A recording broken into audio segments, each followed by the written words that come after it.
On the anniversary of the original Gaetz story, journalist Glenn Greenwald wrote that leaks have the effect and often the intent of destroying someone's reputation, convicting them of repellent crimes in the court of public opinion that will never be brought in a court of law, thus relieving the state of the requirement to prove the crime and depriving the accused of the opportunity to exonerate themselves. Boy, you know what? That sounds a lot like what happened to me. That's exactly what they did to me. But I digress. So now CBS News is reporting that as many 10 Republican senators might vote against Matt Gaetz. They didn't say that they were going to vote against him. They just said they might. Again, this is how the game is played. When the rubber meets the road, we will see how these Republicans vote. But not all members of the media not all members of the Senate are backing down.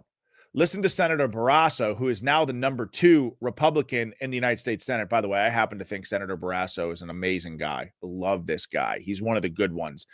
But listen to what he said about the Gaetz appointment. 24 hours has been the nomination of Matt Gaetz to be Attorney General. Will he get confirmed?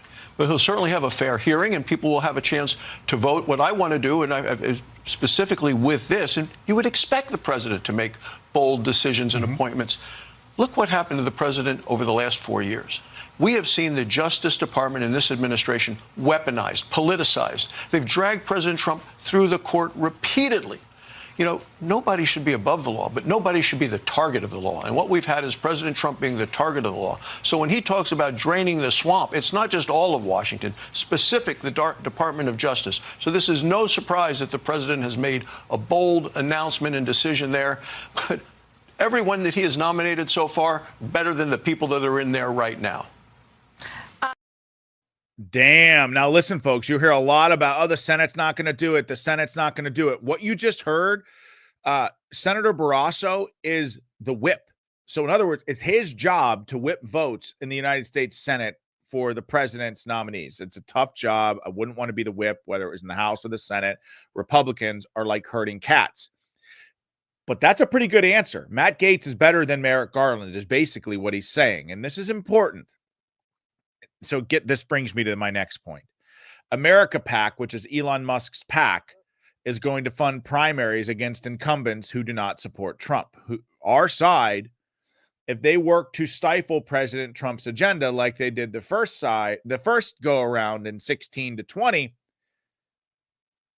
primary challengers are going to be very, very well funded. I mean, that's an incumbent's greatest advantage, is the cash that they have on hand, the fundraising dollars that they already have built up.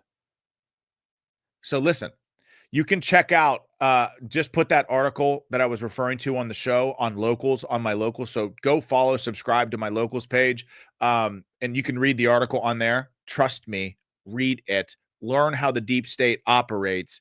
But the fact that Elon Musk is staying in the fight, and the fact that Elon Musk is saying we're going to fund primaries to the tune of millions, if not tens of billions of dollars against Senate incumbents or House incumbents that stifle President Trump's agenda, that's amazing.